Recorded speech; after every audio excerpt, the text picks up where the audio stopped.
The Doctor's Sweetheart by L M Montgomery. Just because I am an old woman outwardly, it doesn't follow that I am one inwardly. Hearts don't grow old, or shouldn't. Mine hasn't, I am thankful to say.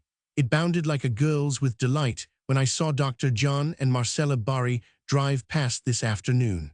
If the doctor had been my own son, I couldn't have felt more real pleasure in his happiness. I'm only an old lady who can do little but sit by her window and knit. But eyes were made for seeing, and I use mine for that purpose. When I see the good and beautiful things, and a body need never look for the other kind, you know, the things God planned from the beginning and brought about in spite of the counter plans and schemes of men, I feel such a deep joy that I'm glad, even at 75, to be alive in a world where such things come to pass. And if ever God meant and made two people for each other, those people were Dr. John and Marcella Bari, and that is what I always tell folk who come here commenting on the difference in their ages. Old enough to be her father, sniffed Mrs. Riddell to me the other day.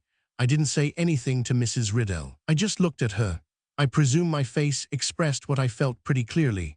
How any woman can live for 60 years in the world, as Mrs. Riddell has, a wife and mother at that, and not get some realization of the beauty and general satisfactoriness of a real and abiding love, is something I cannot understand and never shall be able to.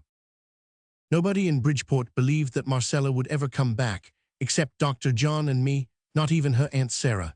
I've heard people laugh at me when I said I knew she would, but nobody minds being laughed at when she is sure of a thing, and I was sure that Marcella Bari would come back as that the sun rose and set.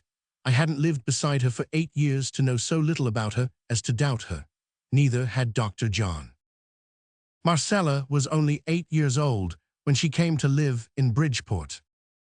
Her father, Chester Bari, had just died. Her mother, who was a sister of Miss Sarah Bryant, my next-door neighbor, had been dead for 4 years. Marcella's father left her to the guardianship of his brother, Richard Bari, but Miss Sarah pleaded so hard to have the little girl that the Baris consented to let Marcella live with her aunt until she was 16. Then they said she would have to go back to them to be properly educated and take the place of her father's daughter in his world. For of course, it is a fact that Miss Sarah Bryant's world was and is a very different one from Chester Bari's world. As to which side the difference favors, that isn't for me to say. It all depends on your standard of what is really worthwhile, you know. So Marcella came to live with us in Bridgeport. I say us advisedly. She slept and ate in her aunt's house, but every house in the village was a home to her, for with all our little disagreements and diverse opinions, we are really all one big family, and everybody feels an interest in and a good working affection for everybody else. Besides, Marcella was one of those children whom everybody loves at sight and keeps on loving. One long, steady gaze from those big grayish-blue black-lashed eyes of hers went right into your heart and stayed there. She was a pretty child, and as good as she was pretty. It was the right sort of goodness, too, with just enough spice of original sin in it to keep it from spoiling by reason of oversweetness. She was a frank, loyal, brave little thing, even at 8, and wouldn't have said or done a mean or false thing to save her life. She and I were right good friends from the beginning. She loved me, and she loved her Aunt Sarah, but from the very first, her best and deepest affection went out to Dr. John Haven, who lived in the big brick house on the other side of Miss Sarah's. Dr. John was a Bridgeport boy, and when he got through college, he came right home and settled down here with his widowed mother. The Bridgeport girls were fluttered, for eligible young men were scarce in our village. There was considerable setting of caps. I must say that, although I despise ill-natured gossip, but neither the caps nor the wearers thereof seemed to make any impression on Dr. John. Mrs. Riddell said that he was a born old bachelor. I suppose she based her opinion on the fact that Dr. John was always a quiet, bookish fellow who didn't care a button for society and had never been guilty of a flirtation in his life. I knew Dr. John's heart far better than Martha Riddell could know anybody's, and I knew there was nothing of the old bachelor in his nature.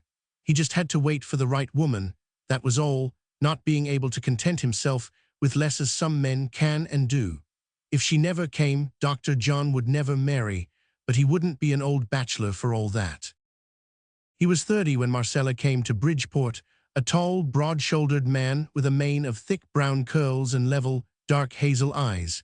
He walked with a little stoop, his hands clasped behind him, and he had the sweetest, deepest voice. Spoken music, if ever a voice was. He was kind and brave and gentle, but a little distant and reserved with most people. Everybody in Bridgeport liked him, but only a very few ever passed the inner gates of his confidence or were admitted to any share in his real life. I am proud to say I was one. I think it is something for an old woman to boast of. Dr. John was always fond of children, and they of him. It was natural that he and little Marcella should take to each other.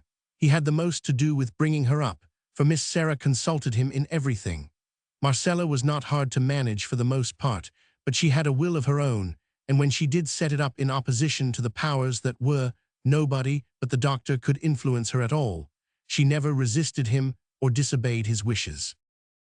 Marcella was one of those girls who develop early. I suppose her constant association with us elderly folks had something to do with it too. But at 15, she was a woman, loving, beautiful, and spirited.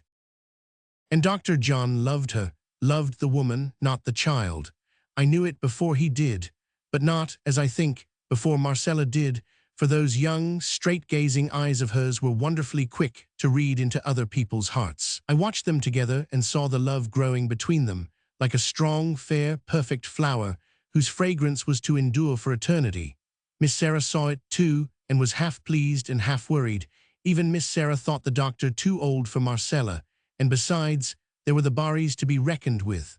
Those Barrys were the nightmare dread of poor Miss Sarah's life. The time came when Dr. John's eyes were opened. He looked into his own heart and read there what life had written for him. As he told me long afterwards, it came to him with a shock that left him white-lipped. But he was a brave, sensible fellow, and he looked the matter squarely in the face. First of all, he put away to one side all that the world might say. The thing concerned solely him and Marcella, and the world had nothing to do with it. That disposed of, he asked himself soberly if he had a right to try to win Marcella's love. He decided that he had not. It would be taking an unfair advantage of her youth and inexperience. He knew that she must soon go to her father's people. She must not go bound by any ties of his making. Dr. John, for Marcella's sake, gave the decision against his own heart. So much did Dr. John tell me, his old friend and confidant. I said nothing and gave no advice, not having lived 75 years for nothing. I knew that Dr. John's decision was manly and right and fair, but I also knew it was all nullified by the fact that Marcella already loved him. So much I knew, the rest I was left to suppose. The doctor and Marcella told me much, but there were some things too sacred to be told, even to me. So that to this day I don't know how the doctor found out that Marcella loved him. All I know is that one day, just a month before her 16th birthday, the two came hand in hand to Miss Sarah and me, as we sat on Miss Sarah's veranda in the twilight, and told us simply that they had plighted their troth to each other. I looked at them standing there with that wonderful sunrise of life and love on their faces, the doctor, tall and serious, with a sprinkle of silver in his brown hair and the smile of a happy man on his lips, Marcella, such a slip of a girl, with her black hair in a long braid and her lovely face all dewed over with tears and sunned over with smiles. I, an old woman, looked at them and thanked the good God for them and their delight. Miss Sarah laughed and cried and kissed and foreboded what the Barrys would do. Her forebodings proved only too true. When the doctor wrote to Richard Barry, Marcella's guardian, asking his consent to their engagement, Richard Barry promptly made trouble, the very worst kind of trouble. He descended on Bridgeport and completely overwhelmed poor Miss Sarah in his wrath. He laughed at the idea of countenancing an engagement between a child like Marcella and an obscure country doctor, and he carried Marcella off with him. She had to go, of course. He was her legal guardian, and he would listen to no pleadings. He didn't know anything about Marcella's character, and he thought that a new life out in the great world would soon blot out her fancy. After the first outburst of tears and prayers, Marcella took it very calmly, as far as outward eye could see. She was as cool and dignified and stately as a young queen. On the night before she went away, she came over to say goodbye to me. She did not even shed any tears, but the look in her eyes told of bitter hurt. "It is goodbye for 5 years, Miss Tranquil," she said steadily. "When I am 21, I will come back. That is the only promise I can make. They will not let me write to John or Aunt Sarah, and I will do nothing underhanded. But I will not forget, and I will come back." Richard Barry would not even let her see Dr. John alone again. She had to bid him goodbye beneath the cold, contemptuous eyes of the man of the world. So there was just a hand clasp and one long, deep look between them that was tenderer than any kiss and more eloquent than any words. "I will come back when I am 21, said Marcella, and I saw Richard Barry smile. So Marcella went away, and in all Bridgeport there were only 2 people who believed she would ever return. There is no keeping a secret in Bridgeport, and everybody knew all about the love affair between Marcella and the doctor and about the promise she had made. Everybody sympathized with the doctor because everybody believed he had lost his sweetheart. "For of course she'll never come back," said Mrs. Riddell to me. "She's only a child and she'll soon forget him. She's to be sent to school and taken abroad, and between times she'll live with the Richard Barrys, and they move, as everyone knows, in the very highest and gayest circles. I'm sorry for the doctor, though. A man of his age doesn't get over a thing like that in a hurry, and he was perfectly silly over Marcella. But it really serves him right for falling in love with a child. There are times when Martha Riddell gets on my nerves. She's a good-hearted woman, and she means well, but she rasps terribly. Even Miss Sarah exasperated me, but then she had her excuse. The child she loved as her own had been torn from her, and it almost broke her heart. But even so, I thought she ought to have had a little more faith in Marcella." "Oh no, she'll never come back," sobbed Miss Sarah. "Yes, I know she promised, but they'll wean her away from me. She'll have such a gay, splendid life she'll not want to come back. 5 years is a lifetime at her age. No, don't try to comfort me, Miss Tranquil, because I won't be comforted. When a person has made up her mind to be miserable, you just have to let her be miserable." I almost dreaded to see Dr. John for fear he would be in despair too, without any confidence in Marcella. But when he came I saw I needn't have worried. The light had all gone out of his eyes, but there was a calm, steady patience in them. "She will come back to me, Miss Tranquil," he said. "I know what people are saying, but that does not trouble me. They do not know Marcella as I do. She promised, and she will keep her word, keep it joyously and gladly too. If I did not know that, I would not wish its fulfillment. When she is free, she will turn her back on that brilliant world and all it offers her and come back to me. My part is to wait and believe." So Dr. John waited and believed. After a little while the excitement died away and people forgot Marcella. We never heard from or about her, except a paragraph now and then in the society columns of the city paper the doctor took. We knew she was sent to school for 3 years, then the Barrys took her abroad. She was presented at court. When the doctor read this, he was with me at the time. He put his hand over his eyes and sat very silent for a long time. I wondered if at last some momentary doubt had crept into his mind, if he did not fear that Marcella must have forgotten him. The paper told of her triumph and her beauty and hinted at a titled match. Was it probable or even possible that she would be faithful to him after all this? The doctor must have guessed my thoughts, for at last he looked up with a smile. "She will come back," was all he said. But I saw that the doubt, if doubt it were, had gone. I watched him as he went away, that tall, gentle, kindly-eyed man, and I prayed that his trust might not be misplaced, for if it should be it would break his heart. 5 years seems a long time in looking forward, but they pass quickly. One day I remembered that it was Marcella's 21st birthday. Only one other person thought of it. Even Miss Sarah did not. Miss Sarah remembered Marcella only as a child that had been loved and lost. Nobody else in Bridgeport thought about her at all. The doctor came in that evening. He had a rose in his buttonhole, and he walked with a step as light as a boy's. "She is free today," he said. "We shall soon have her again, Miss Tranquil." "Do you think she will be the same?" I said.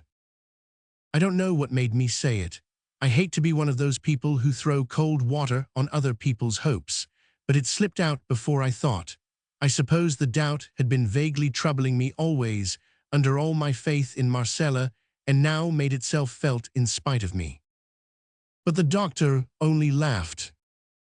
How could she be changed? He said. Some women might be, most women would be, but not Marcella. Dear Miss Tranquil, don't spoil your beautiful record of confidence by doubting her now. We shall have her again soon. How soon I don't know, for I don't even know where she is, whether in the old world or the new, but just as soon as she can come to us. We said nothing more, neither of us. But every day the light in the doctor's eyes grew brighter and deeper and tenderer. He never spoke of Marcella, but I knew she was in his thoughts every moment. He was much calmer than I was. I trembled when the postman knocked, jumped when the gate latch clicked, and fairly had a cold chill if I saw a telegraph boy running down the street. One evening, a fortnight later, I went over to see Miss Sarah. She was out somewhere, so I sat down in her little sitting room to wait for her. Presently the doctor came in, and we sat in the soft twilight, talking a little now and then, but silent when we wanted to be, as becomes real friendship. It was such a beautiful evening. Outside in Miss Sarah's garden, the roses were white and red, and sweet with dew. The honeysuckle at the window sent in delicious breaths now and again. A few sleepy birds were twittering. Between the trees, the sky was all pink and silvery blue, and there was an evening star over the elm in my front yard. We heard somebody come through the door and down the hall. I turned, expecting to see Miss Sarah, and I saw Marcella. She was standing in the doorway, tall and beautiful, with a ray of sunset light falling athwart her black hair under her traveling hat. She was looking past me at Dr. John, and in her splendid eyes was the look of the exile who had come home to her own. "Marcella," said the doctor. I went out by the dining room door and shut it behind me, leaving them alone together. The wedding is to be next month. Miss Sarah is beside herself with delight. The excitement has been really terrible, and the way people have talked and wondered and exclaimed has almost worn my patience clean out. I've snubbed more persons in the last 10 days than I ever did in all my life before. Nothing of this worries Dr. John or Marcella. They are too happy to care for gossip or outside curiosity. The Barrys are not coming to the wedding, I understand. They refuse to forgive Marcella or countenance her folly, as they call it, in any way. Folly. When I see those two together and realize what they mean to each other, I have some humble, reverent idea of what true wisdom is.